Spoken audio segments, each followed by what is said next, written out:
I woke to the sound of my name, whispered from the corner of my room.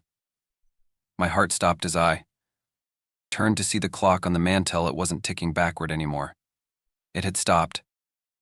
Behind me, the whisper came again, closer this time, followed by a cold hand gripping my shoulder. I sat on the couch, staring at the clock on the mantel. The steady backward movement of the hands was almost hypnotic, each tick like a drumbeat in the back of my skull. It was quiet. Outside, the kind of quiet that made every creak of the house seem deliberate. At 11:47 p.m., the ticking changed. It was subtle at first, just a little faster, a little sharper, but then it grew louder, as if someone was hammering nails into wood. I got up, my heart pounding, and walked toward it. The second I touched the clock, a jolt shot through me, sharp and cold, like icy needles stabbing my hand. I yanked it back with a gasp and stumbled. The clock kept ticking, faster now, its hands blurring as they moved. My breath came in short bursts, and I realized I was trembling. I wanted to throw the clock out, but something about it kept me rooted to the spot, unable to look away. The room felt colder. I swear I heard a faint whisper behind me, so soft it could have been imagined. But when I turned around, there was nothing. The next morning, I noticed something strange. My dining chair was slightly pushed out, though. I'd tucked it in the night before. The lamp on my desk had turned toward the wall. I shrugged it off, telling myself I must have been careless. But the whisper from the previous night stayed with me. That night, as the clock ticked down to midnight, I felt an unease unlike anything I'd ever known. At the exact stroke of 12, a soft voice echoed through the room. Just one word. Unclear. I didn't sleep. I tried to laugh it off. It was just a clock, I told myself. My mind was playing tricks on me. I was overtired imagining things. Still, I couldn't shake the sense that something was wrong. The ticking didn't just sound, it filled the house, resonating in my chest like a second heartbeat. I started avoiding the mantel, avoiding the clock. But no matter where I went in the house, I could feel it, watching, waiting. The ticking was unbearable. I couldn't take it anymore. I needed answers. Returning to the antique shop felt like my only option. When I arrived, I froze. The shop was boarded up, its windows covered in grime, the sign hanging crooked as if it had been abandoned for years. That didn't make sense. I was just here. I pried at the boards, shouting for anyone who might hear me, but the silence pressed in. A chill crept over me, and I turned to leave, only to catch a glimpse of movement through the crack in the door. A figure, just a shadow, darted deeper into the darkness inside. I backed away and ran, not caring who or what it might have been. Later at home, I searched the clockmaker's name, engraved faintly on the back of the clock F.M. Leclerc. The results were sparse, mostly mentions of a 19th century artisan who disappeared under mysterious circumstances. His clocks, I discovered, had been linked to unexplainable vanishings. One forum called them death clocks. When I looked up from the screen, the clock's hands had slowed, ticking backward again at an unnervingly deliberate pace. The realization hit me like a weight in my chest. It wasn't just running backward, it was counting down. To what? Midnight? Every night grew closer and louder. The ticking now accelerated each night at 11:47 p.m. Sharp. As midnight approached, the vibrations from the clock seemed to shake the walls. One morning I noticed the brass was tarnishing, streaked with black as though it were decaying. Strange scratches marred the clock face, forming twisted symbols I couldn't identify. That night, I saw my reflection in the clock's glass. It wasn't moving in reverse, it was watching me. The ticking seeped into everything. Even with the clock in the other room, I heard it steady, deliberate, unrelenting. I jammed earplugs deep into my ears, but the sound crawled through my skull, vibrating in my teeth. Lying in bed, I stared at the ceiling, the rhythm syncing with my heartbeat. When I did sleep, it wasn't restful. My dreams were tangled with shadows, faces half seen and looming closer. In one dream, I stood in a vast, empty field under a blood-red sky. Behind me, the clock ticked louder and louder until I turned and saw it there, impossibly massive, its hands spinning so fast they blurred. I woke drenched in sweat, gasping, but the nightmare didn't fade. The ticking was louder now, filling the room as if the clock were inches from my bed. But it wasn't there. I was alone. The next day I tried calling a friend. My voice cracked as I begged them to come over. Just for a little while. "You're not making sense," they said. "You sound off." They promised to check in later, but I could tell they wouldn't. Days blurred into nights. I stopped answering texts. My phone sat untouched, the notifications piling up. Work emails went unread. The world outside my house faded, and the only thing that felt real was the clock. When I looked in the mirror, I barely recognized myself. My eyes were sunken, bloodshot. Hair hung limp and greasy. I whispered, "It's just a clock," but my reflection whispered something else back. At night, I felt watched.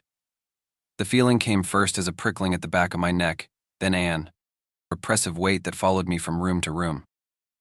The footsteps started a week ago. At first, soft and distant, like someone pacing the hallway. But last night, they stopped outside my bedroom door. I waited, holding my breath. The door creaked open just a crack, and I swore I saw a shadow slip inside. The first time I saw it, I told myself it was a trick of the light. A shadow, quick and darting, slipped across the living room just out of the corner of my eye. I froze, staring at the empty space. Near the clock, my pulse pounding in my ears. It didn't move again, but the air around me felt colder, heavier, as though the room itself was holding its breath. By the third night, the shadows weren't fleeting anymore. I saw shapes in the corners, just beyond the reach of the lamps. One figure lingered tall, impossibly thin, its hollow eyes reflecting the faint gleam of the clock's tarnished brass. I turned on every light in the house, but it didn't help. The figure didn't vanish, it just stood there watching me. When I worked up the courage to speak, my voice was barely a whisper. "What do you want?" It didn't answer, but the clock's ticking grew louder, almost as though it was answering for it. The scratches on the clock face were sharper now, jagged and deliberate. They weren't random. Anymore, they formed letters, faint but unmistakable run. The next night, it changed to stay. At midnight, the words shifted again. Midnight. I tried to move the clock, to throw it out or hide it in the basement. But when I grabbed it, my arms strained against an invisible weight. It wouldn't budge. The floor beneath it groaned like wood under immense pressure. When I let go, I saw them tiny, thin cuts crisscrossing my palms, as though I'd held onto shards of glass. That night, I woke with bruises around my wrists and ankles, perfect impressions of skeletal fingers. I wasn't alone. Not anymore. Desperation pushed me to seek help. I stumbled across an old article about a historian who specialized in cursed artifacts. Her email was listed at the bottom, and I didn't hesitate. My message was frantic, a rambling recount of everything that had happened. I didn't expect a response, but she replied within an hour. "Bring the clock," she wrote. When I arrived at her office, she studied the clock without touching it, her face grim. "This isn't of a clock. It's a doorway." Her words made my stomach drop. She explained that objects like this were created as conduits, bridges to places no one should access. "What's it counting down to?" I asked, my voice shaking. She hesitated before answering. "Something wants in." Her advice was simple but terrifying: destroy the clock before midnight. I smashed at it with a hammer, each swing filled with frantic hope.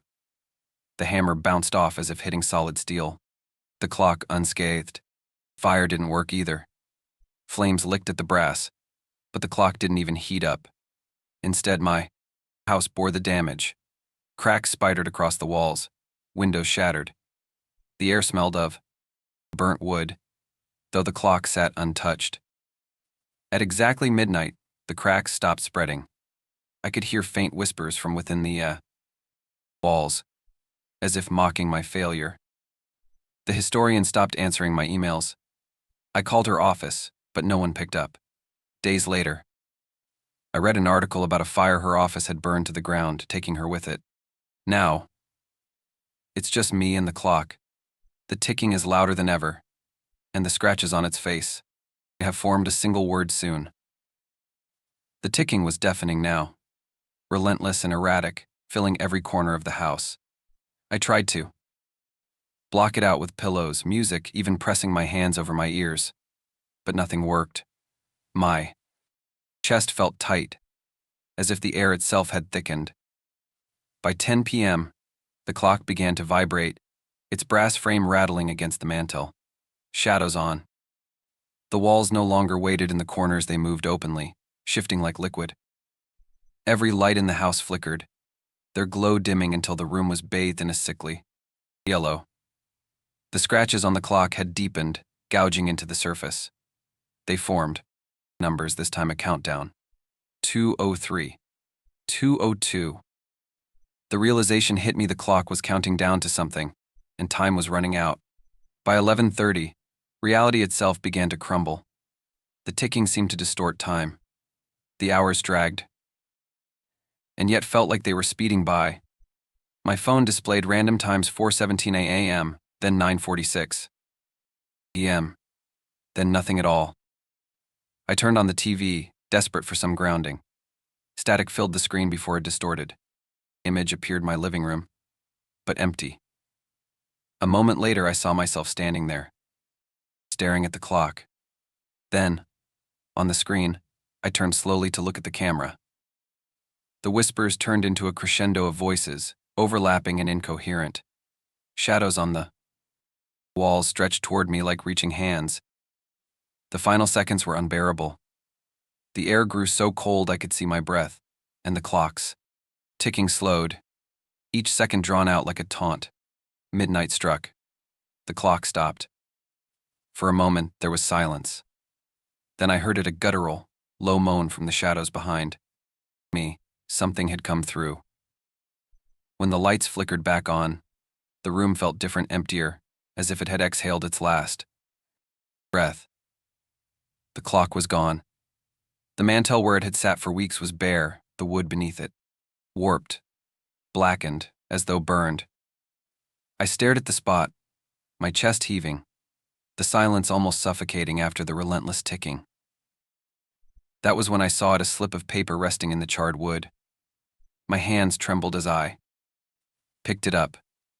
The handwriting was jagged, erratic. The moment has passed, but the shadow remains. The air around me was still frigid, and the shadows on the walls seemed darker, denser. I backed away, the paper clutched in my fist, too scared to look over my shoulder but too terrified not to. That night, I couldn't sleep. The house was too quiet, the absence of the clock's ticking almost louder than the sound itself. I turned to my reflection in the mirror across the room, hoping for some semblance of normalcy. But what I saw wasn't normal. My face stared back at me, yet my eyes, they were darker, almost black. My lips curled into a faint, unnatural smile, though I wasn't smiling. I stumbled backward, nearly tripping over my feet, but when I looked again, the reflection was normal almost. My expression seemed tense, too rigid. The whispers began anew, faint at first, then growing louder as I lay awake, clutching the blanket to my chest. They didn't stay confined to the house this time. Even outside, I felt the presence, a weight pressing against me wherever I went. Days passed before I could sleep again. When I woke, a package sat on my doorstep. There was no return address. I hesitated, every nerve in my body screaming at me to leave it untouched. But I couldn't resist. I opened it, and my breath hitched. Inside was another clock, identical to the first. Its hands were already moving backward, of course, and the scratches on its face spelled a single word: begin. I realized then this wasn't over. It would never be over. I stood frozen in my doorway, the new clock heavy in my hands. Its ticking had already begun, low and deliberate, each sound vibrating through my chest like the tolling of a death knell. The scratches on its face, the word begin glowed faintly, as though etched with embers. I dropped it. The clock didn't shatter. Instead, it rolled to a stop, perfectly upright, and the hands spun backward in a blur. The whispers returned immediately, louder and clearer than ever. This time they weren't coming from the corners or the walls. They were inside my head, pressing against my thoughts, pulling at my sanity. I clutched my temples, but it didn't help. From the reflection in the hallway mirror, I saw the shadows coalesce into something tangible. A figure, tall and emaciated, its face a hollow void, stepped out from the darkness behind me. Its skeletal fingers twitched, reaching toward my shoulder. I couldn't move. The air thickened around me, like invisible hands pressing me down. The whispers turned into a deafening roar, a cacophony of voices chanting in unison, "Time is nothing. Time is everything. Time is yours." The figure reached the clock and gently tapped its glass. The ticking stopped. The silence was worse. It turned to me, and though it had no eyes, I knew it was staring directly into my soul. My vision blurred, my knees buckled, and I collapsed to the floor. When I woke, the clock was gone. My house was quiet, too quiet, but I could still feel it, an invisible weight in the air, pressing against my lungs. I noticed a new slip of paper on the mantel, the ink wet and smudged. It read, "Pass it on. The shadows in my house haven't left. They watch. They wait. If you've made it this far, the story is now yours. But be careful who you share it with. Shadows might be listening." Are you sure you're alone as you finish this story? Or is something ticking just out of sight?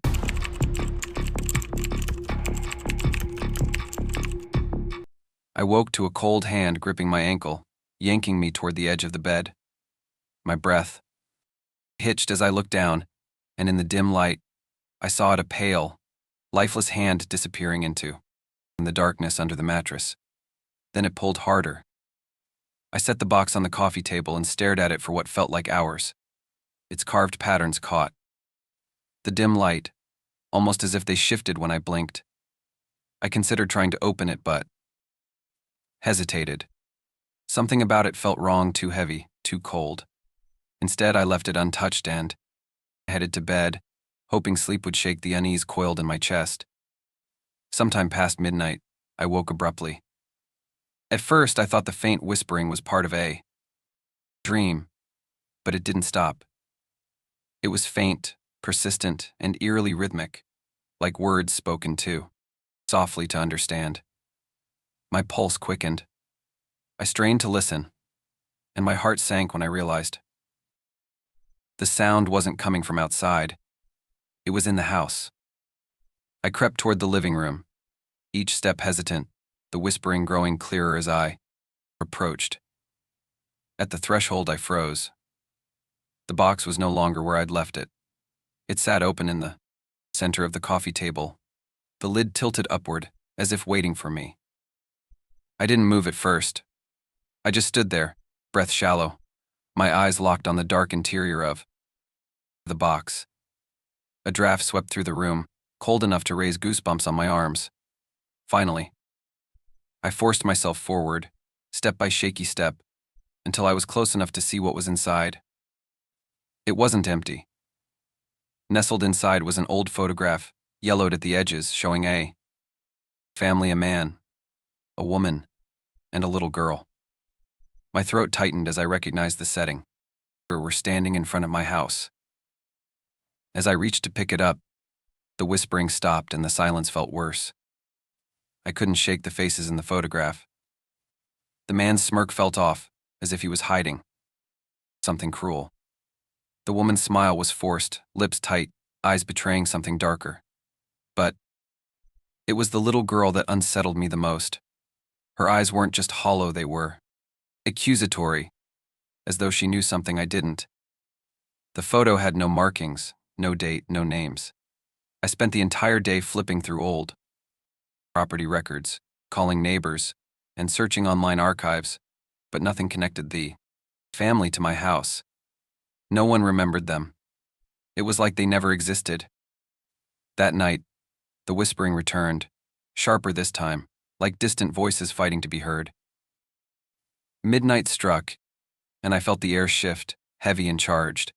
When I walked into the living room, my stomach dropped. The box was open again. Inside was a rusted key, its jagged edges coated in a flaking red-brown. My hand trembled as I reached for it. The moment my fingers touched the metal, my vision blurred, and I was no longer in my house. And in my house, I was standing in a dimly lit kitchen, watching the man and woman from the photograph. They were arguing fiercely, though their voices were muffled like I was underwater. Gripped the box, his knuckles white, as the woman pointed at it, her face twisted in anger. The little girl stood in the corner, her expression blank. Suddenly, the man slammed the box shut, and the sound was deafening. My vision snapped back, and I found myself sitting on my living room floor, drenched in sweat. The box was closed, the key still in my hand, and I realized something chilling. I had been standing exactly where my kitchen was now. For the next few days, the house changed. At first, it was little things, a light flickering when I entered a room, the faint shuffle of footsteps down the hallway when I was alone. But soon, the whispers came back, not just at midnight but at all hours. They weren't faint anymore. They were urgent, insistent, like they wanted something from me. I tried to ignore the box. I shoved it into an old cabinet and locked it tight. I thought that would be enough to make the unease stop. That night I stayed in bed, clutching the sheets and staring at the clock. Midnight crept closer, and for a moment, the house was still. Then the ground beneath me shook violently. My bed jolted against the wall as picture frames clattered to the floor. A deep, guttural groan filled the house, like the walls themselves were in pain. I bolted upright, heart hammering, as the sound of splintering wood erupted from the living room. I didn't want to go, but I had to. When I reached the living room, the cabinet was open, its lock shattered and the door hanging off its hinges. The box sat on the table, exactly where I'd first found it, its lid yawning wide. Stomach twisted as I saw what lay inside, a letter, stained deep red, the edges curled with age. My hands trembled as I picked it up. It was addressed to me. My name was written in jagged, uneven handwriting, yet the date at the top read decades before I was born. I unfolded it slowly, my breath catching at the words, "You must finish what we started. Do not ignore the signs." As the final words sank in, the whispers erupted again, louder, surrounding me, closing in. The letter didn't make sense, yet I couldn't stop reading it. The more I stared at the jagged handwriting, the more I felt like the words were burrowing into my thoughts. I needed answers. The next morning, I went to the town archives, hoping to find something about the house or the family in the photograph. The building was dim and smelled of old paper, the kind of place that felt untouched by time. A skeptical clerk raised an eyebrow when I asked about the house, but they handed me a stack of dusty records without a word. The first article hit me like a punch to the gut. Family of 3 vanishes without a trace. It was the family from the photograph. The article said they lived in my house over 50 years ago and disappeared one night, leaving behind no signs of struggle. The father, rumored to be a reclusive scholar, was accused of dabbling in forbidden rituals.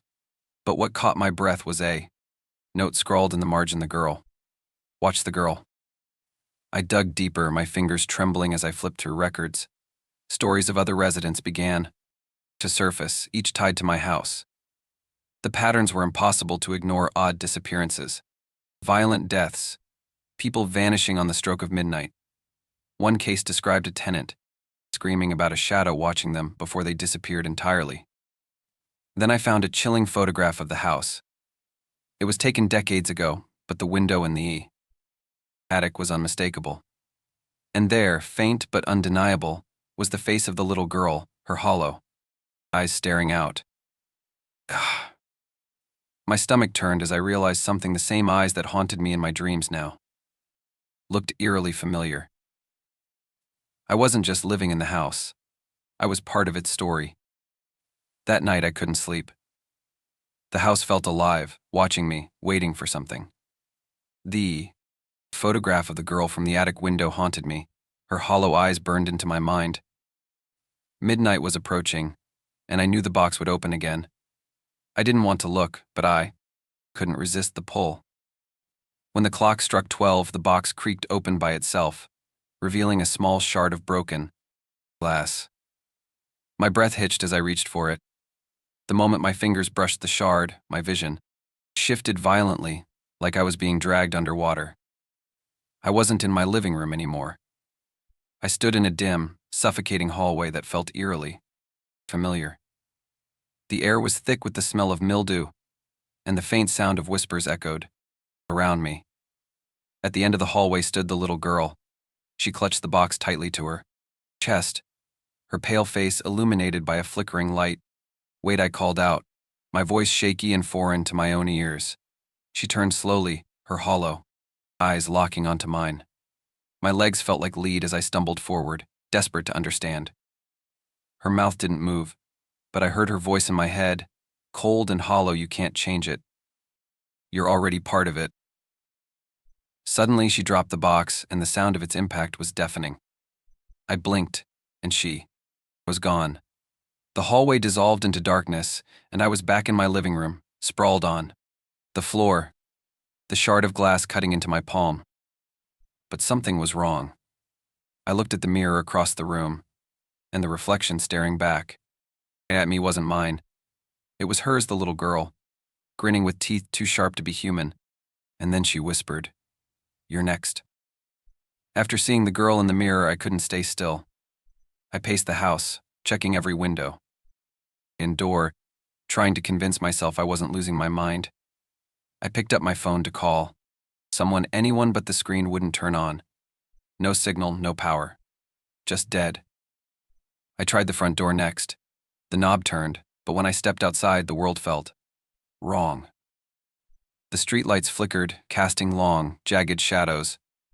My footsteps echoed too loudly, as if the entire street was hollow. I walked fast, desperate to get away, but after only a few minutes, I found myself back in front of my house. My breath hitched. I hadn't turned around. I'd walked straight ahead. Panicking, I ran. My heart pounded as I sprinted down the road, past familiar landmarks. Yet, every turn led me back to the same spot, my front door. My chest tightened with a crushing sense of dread. Back inside, the house felt heavier, like the walls were pressing closer.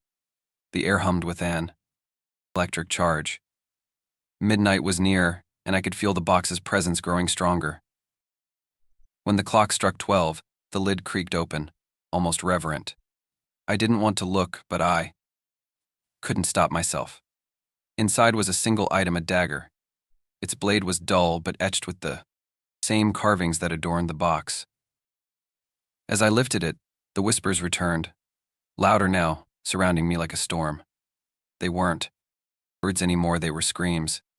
My hand trembled as I clutched the dagger, its weight far heavier than it should have been. Then I saw the shadow move in the corner of the room, impossibly tall, its shape twisting and stretching toward me. And for the first time, the whispers formed words, "It's your turn." The dagger felt impossibly cold in my hand, its weight heavier with each step as I climbed toward the attic. Something was drawing me there, an unseen force tugging at my chest, urging me forward. The air grew colder the closer I got, and by the time I reached the attic door, my breath was visible, white clouds in the suffocating dark. I hesitated, the handle slick with sweat from my shaking hand. When I opened the door, the shadows were waiting. They moved like smoke, shifting and twisting, but their shapes were unmistakable: the man, the woman, and the little girl from the photograph. They stood frozen in the center of the room, locked in the final moments I'd seen in the vision. The man's arm was raised high, holding a blade above the woman, whose mouth was open in a silent scream. The girl clutched the box, her empty gaze fixed on the floor. Then they moved. The man's shadow swiveled toward me first, his empty eyes burning with rage. The woman's form followed, her expression twisted with equal parts desperation and accusation. The little girl turned last, slowly lifting her face to meet mine. Her lips parted, and though her voice was soft, it cut through the silence like a scream. Finish it. Before I could react, the shadows surged toward me, surrounding me like a tide of cold. The dagger vibrated in my hand, its carvings glowing faintly. I tried to move, to fight, but my body wouldn't obey. The shadows pushed me toward the center of the room, forcing the dagger into my hand and my hand toward the box. The girl's voice whispered again, directly in my ear. Now you don't get to stop. None of us do. The dagger felt alive in my grip, pulsating with a sickening rhythm that matched the frantic pounding of my heart. The box sat in the center of the attic floor, its carvings glowing faintly, pulsing in time with the dagger. The shadows loomed closer, suffocating me, their whispers now a chaotic storm of demands. Finish it, they screamed in unison. I raised the dagger, aiming it at the box, unsure if I was acting on my own will or theirs. My breath came in shallow gasps as the room seemed to spin around me. The box's carvings shifted, rearranging themselves into shapes that made my stomach churn. Stop, I yelled, though I wasn't sure who I was yelling at.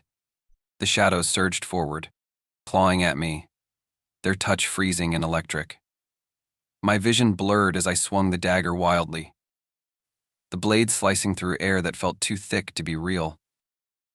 The girl's voice echoed, cold and commanding. You can't escape. You're part of it now. With a scream, I drove the dagger into the box.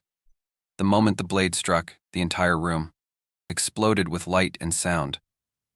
A high-pitched, inhuman wail tore through the attic, shaking the walls, forcing me to my knees. The shadows recoiled, twisting and writhing, their forms flickering like dying flames. For a brief moment, I thought I'd won. The wailing ceased, and the room plunged into silence. But then, the box pulsed violently, emitting a wave of heat that knocked me backward. Before I blacked out, I saw the shadows converging once more, not on the box, but on me. And in that final moment, I understood the box wasn't a prison, it was a beacon. And I wasn't. He's destroying it. I was replacing it. I woke up sprawled on the attic floor, drenched in sweat and surrounded by silence so profound. It felt unnatural. My body ached as though I'd been crushed under something immense. For a moment, I thought it was over. The box, the shadows, the voices all gone. The attic looked different, too. It was empty, stripped of its suffocating darkness and oppressive. Wait. I staggered to my feet, clinging to the splintered wall for support. My ears rang, and the stillness was unnerving. The box was gone, and with it, the sense of dread that had plagued me. I stumbled downstairs, the morning light streaming through the windows, painting the house in warm hues. It was peaceful, almost welcoming, as if none of it had ever happened. For the first time in what felt like weeks, I breathed without fear. But when I opened the front door, the illusion shattered. The world outside felt wrong. The air smelled stale, and the street was too quiet, too still. My neighbors stood in their yards, motionless. At first I thought they were staring at me, but as I stepped closer, I saw their eyes hollow, dark pits that mirrored the girls from the photograph. I staggered back, panic clawing at my throat. That's when I saw it. The box. It sat on the porch, pristine and waiting. A new inscription was carved into its surface. You're not done yet. I wanted to run, to throw the box as far as I could, but my legs wouldn't move. The whispers started again, faint at first, growing louder, circling me. When I reached for the box, I wasn't sure if it was my hand moving or something else guiding it. The last thing I heard was the girl's voice, laughing softly. It's your turn now. The box sat heavy in my lap, colder than ice, its carvings pulsating faintly as though alive. Breath hitched, my trembling fingers tracing the new inscription carved into its lid, "You belong to me now." Will. I didn't want to open it. I wanted to shove it away. Burn it, bury it, destroy it, but deep down I knew it was useless. The box wasn't something you could escape. It was a part of me now. Or maybe I was a part of it. Midnight struck. Tess. The whispers erupted again, louder this time, circling me like vultures. My ears rang, my vision blurred, and my chest tightened as the box creaked open on its own. Inside was a mirror. I picked it up, my reflection staring back at me. No, not me. Her. The little girl's hollow eyes blinked, her lips curling into a grin too wide for her face. I dropped in the mirror, but the sound of shattering glass never came. Instead, the room began to shift. Walls bent inward. Shadows danced unnaturally, and the air grew thick with an acrid stench. "Let me out," the girl's voice whispered, so close I felt her breath on my neck. I turned, but no one was there. The shadows twisted again, converging on me, pulling me down, into a darkness so deep I couldn't even see my own hands. I screamed, but it came out silent, swallowed whole by the void. When I opened my eyes, I was sitting in the attic again. The box was gone, but in its place was the mirror, whole and pristine. My reflection stared back at me, only it wasn't mine anymore. The hollow eyes, the sharp smile. I felt her inside me. I wasn't just haunted anymore. I was her. And now, I wonder who will the box choose next. If you dare, share this story. But be warned, every retelling spreads the box's curse. Are you sure you're alone right now? Or is something already watching you?